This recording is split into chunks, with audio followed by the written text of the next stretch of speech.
Olá, estudantes do 8º ano. Estamos aqui para conversar sobre período composto. Vamos analisar um pouco mais a respeito da gramática da nossa língua portuguesa.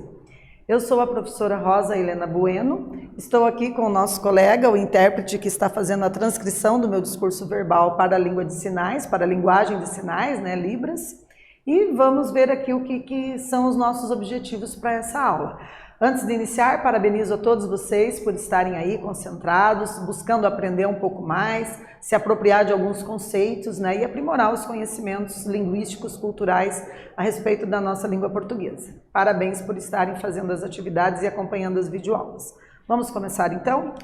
Vejam aqui que os nossos objetivos consistem em identificar agrupamento de orações em períodos, diferenciando coordenação de subordinação, né? Então, quando a gente fala em orações na língua portuguesa, a gente tem que pensar em verbos, né? Os verbos podem denotar uma ação, né? Mostrar ali uma ação que a gente vem executando. Então, eu escrevo, né? Verbo escrever, eu aprendo, verbo aprender, eu faço as lições, verbo fazer. Então, esses verbos aprender, fazer, levantar, acordar indicam ações, né? Nós também temos verbos que indicam estado de espírito, né? Eu estou bem, eu estou alegre, estou satisfeito, estou entusiasmado. O verbo estar, geralmente, né, ele denota aí um estado de espírito, um estado de ânimo das pessoas, né? Então temos aí esses verbos que na nossa língua portuguesa são chamados de orações. Então, quando se falar em orações,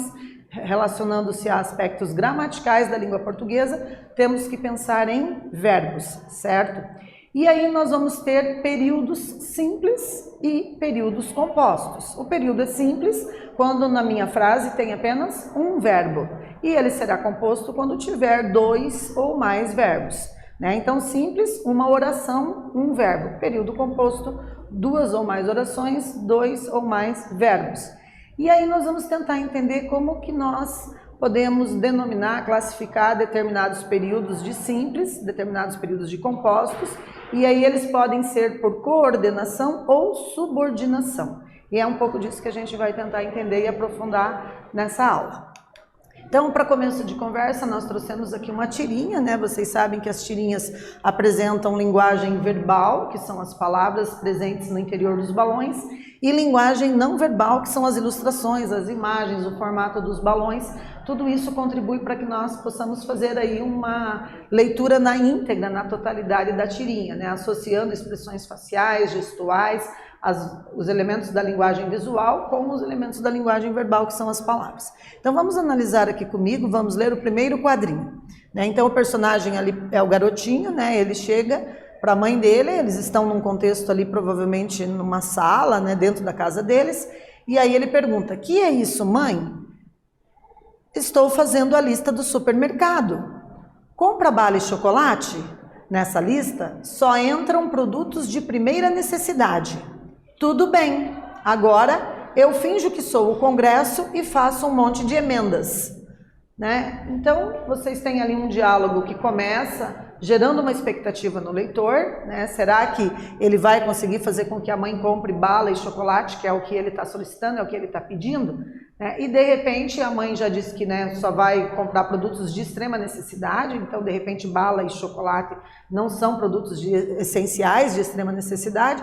E no último quadrinho a gente tem uma ruptura de expectativa do leitor que não esperava esse posicionamento do garoto, né? E aí ele usa palavras aí do meio político, né? Ele diz lá: "Tudo bem", reticências, né? Dá uma pausa para pensar um pouquinho o que ele vai falar na sequência. Então essa pausa faz ali com que o leitor fique também pensativo: e agora? O que será que ele vai dizer, né?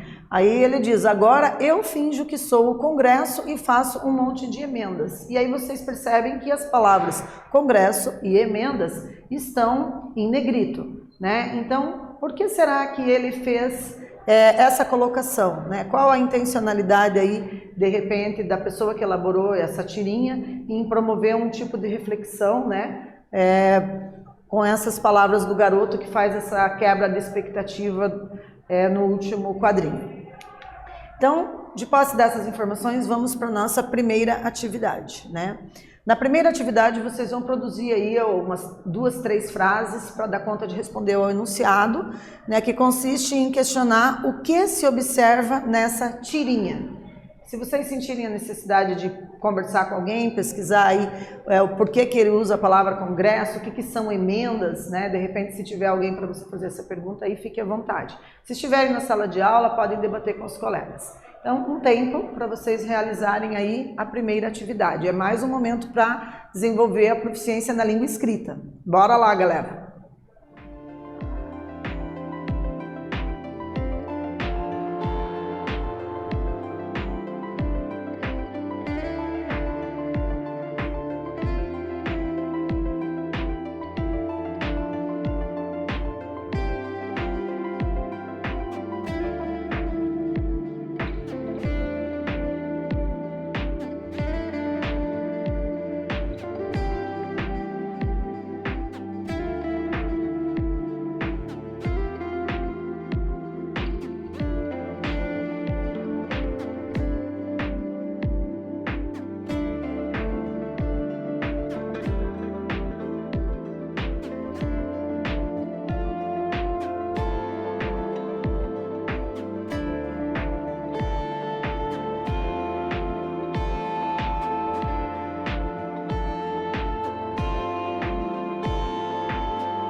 E aí, pessoal, deu para treinar um pouquinho a escrita? Elaboraram 2 ou 3 frases descrevendo o que vocês conseguem observar na tirinha, conforme solicitava o enunciado?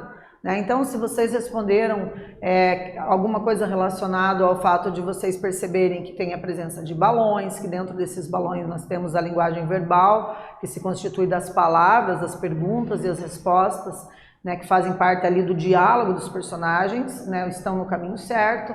Se colocaram ali que existe a presença, né, de personagens e ilustrações, né, o ambiente onde os fatos acontecem ali, né, um contexto de lar, de casa, de residência, né, provavelmente na sala, enfim. Então eu vou apresentar uma sugestão de resposta, mas outras respostas também são bem aceitáveis e plausíveis.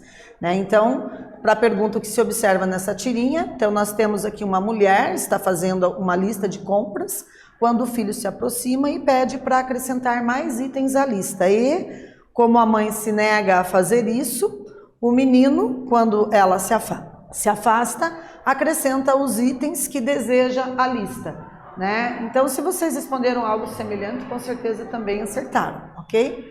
E vamos para a nossa segunda atividade. Então, uma das características das tirinhas, além de apresentar linguagem visual, que é a linguagem não verbal, né, que são as imagens, ilustrações, os desenhos, né, e aí a gente também tem que ficar muito atento ao analisar as tirinhas, as expressões faciais dos personagens nos indicam muito sobre o que eles estão pensando, como eles estão se sentindo, né, os gestos dos personagens. Então, tudo isso é importante a gente analisar, né, de forma articulada aos elementos da linguagem verbal, que são as palavras. Então, linguagem verbal e linguagem não verbal ou visual se articulam para que a gente possa ter aí uma interpretação mais holística, né, da tirinha.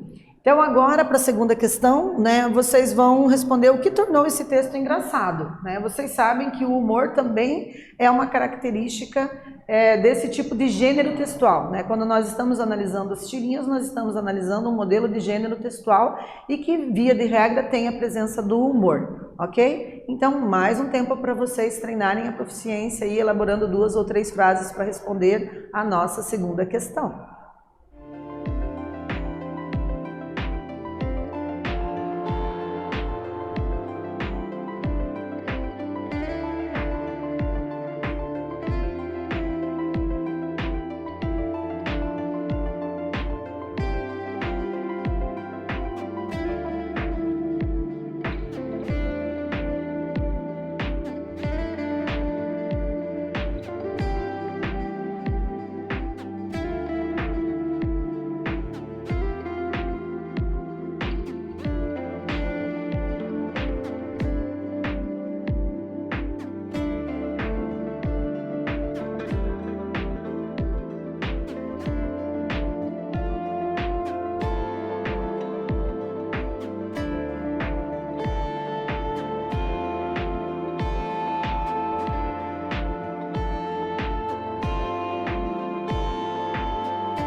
E aí, pessoal, como ficou a resposta da segunda atividade? Vamos ver aqui qual é a nossa sugestão?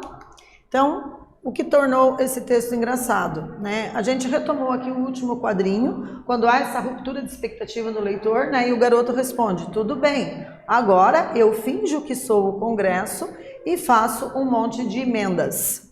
Então, o fato de, no último quadrinho, o menino acrescentar mais itens à lista de compras da mãe, comparando a sua atitude à dos parlamentares que produzem emendas políticas no Congresso, né? Então, as emendas são alterações na legislação vigente, né? E geralmente essas emendas, elas tendem a atender, de certa forma, a opinião, atender a expectativa desses parlamentares, né? Então, se vocês escreveram algo relacionado a isso, parabéns!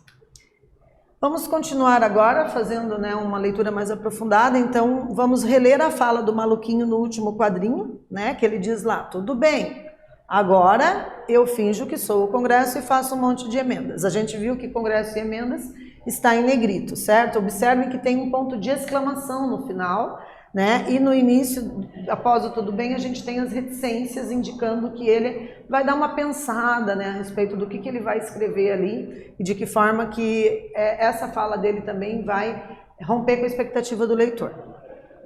Então, note que ela se estrutura, essa frase, né, ela se estrutura como um período composto, pois temos 3 orações que são indicadas pela presença de 3 verbos: finjo, sou e faço. Né? Então, como que a gente faz a análise dessas orações, desses verbos que se apresentam aqui no último quadrinho? Então, quando a gente lê ali a frase do garoto, né? Agora eu finjo, a gente tem ali o verbo fingir. Por que que eu sei que fingir é verbo? Porque eu consigo conjugar, né? Se eu me lembrar lá da conjugação dos verbos, né, eu tenho que lembrar dos pronomes pessoais do caso reto: eu, tu, ele, nós, vós, eles. E aí eu faço a conjugação. Se a palavra for possível de conjugar, então ela é verbo, né? Muito provavelmente. Então eu pego lá o verbo fingir e fico conjugando. Eu finjo, vamos pensar no tempo presente do modo indicativo. Fica eu finjo, tu finges, ele finge, nós fingimos, vós fingis e eles fingem. E a gente sabe que o modo indicativo tem também o pretérito perfeito, que seria esse passado que já foi concretizado, né? Então, se referindo a ontem, ao passado, se for para a gente conjugar o verbo fingir, ficaria eu fingi, tu fingiste, ele fingiu, nós fingimos, vós fingistes e eles fingiram. E tem outros tempos verbais, né? Então, eu sei que fingir é uma oração porque é verbo, porque eu consigo conjugar, né? Professora, e a palavra agora? Será que seria verbo? Vamos dar uma pensadinha. Eu consigo conjugar eu agora, tu agoras, ele agora, nós agoramos? Não dá para conjugar. Então, não é verbo, portanto, não é oração. Né? No início da frase, tudo é verbo? Também não. Né? Eu tudo, tu tudo, ele tudo, não é possível fazer a conjugação. Portanto, não é uma palavra que seja considerada uma oração, um verbo. Ok? Então, além de fingir, quais são os outros verbos que nós temos ali? Ele diz, eu finjo que sou. Opa, verbo ser, né? Eu sou, tu és, ele é, nós somos, vós sois, eles são. Então, consigo conjugar, tenho o verbo ser, tenho uma oração.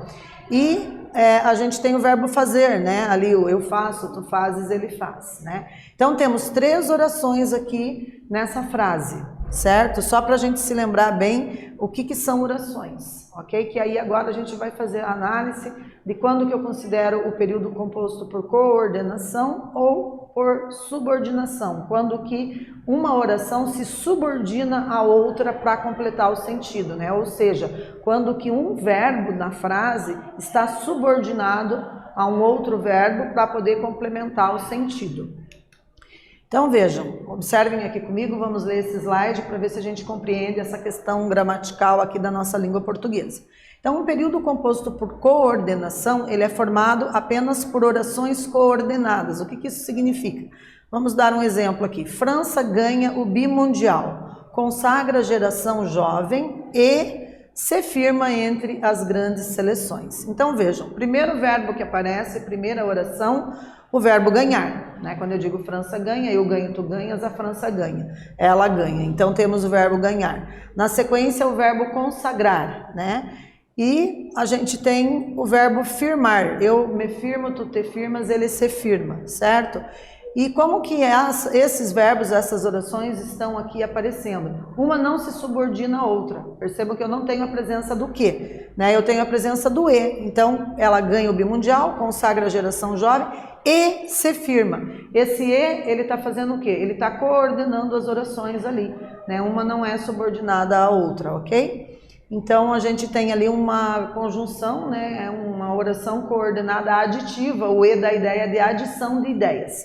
E já aqui no período composto por subordinação, a gente tem que ele é formado apenas por orações subordinadas. Então, o nosso exemplo aqui, a boneca é um brinquedo que vem dentro de uma esfera de plástico. Então, esse que, ele vai indicar que eu preciso de um complemento, né, de uma outra oração, de um outro verbo. No caso, o verbo vir, né, eu venho, tu vens, ele vem. No caso, a boneca vem dentro de uma esfera de plástico, né. Então, eu tenho aqui a presença do que também, que me indica bem que essa é uma oração subordinada. Então, o período composto por coordenação e subordinação, ele apresenta as duas possibilidades, né? Então, eu tenho aqui como exemplo, o modelo de publicidade mudou, a sociedade se reinventou, os usos e as apropriações que se fazem nas plataformas são diversos, né? Então, observe que eu tenho separado por vírgulas as orações, né? O verbo mudar, né? O verbo reinventar estão separados por vírgulas, né? E aí a gente tem a presença do E também, indicando que é uma oração coordenada aditiva, né? Que dá a ideia de adição de ideias. E na sequência eu tenho o que, indicando aí que nós temos também uma subordinação, certo? Vamos então para a atividade 3, eu vou deixar aqui o slide para vocês refletirem sobre o enunciado e a gente volta na sequência para ver como ficou a resposta de vocês.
Retornando, pessoal, então observem que a nossa sugestão aqui consiste em afirmar o seguinte: na fala do maluquinho, há período composto por subordinação em eu finjo que sou o Congresso, né? Então, finjo, oração principal, que sou o Congresso, oração subordinada. Vejam ali a presença do que, né, que marca bem a oração subordinada. E a gente tem um período composto por coordenação na frase eu finjo e faço um monte de emendas. Esse e é a nossa conjunção aditiva, né, que forma ali um período composto por coordenação também, certo?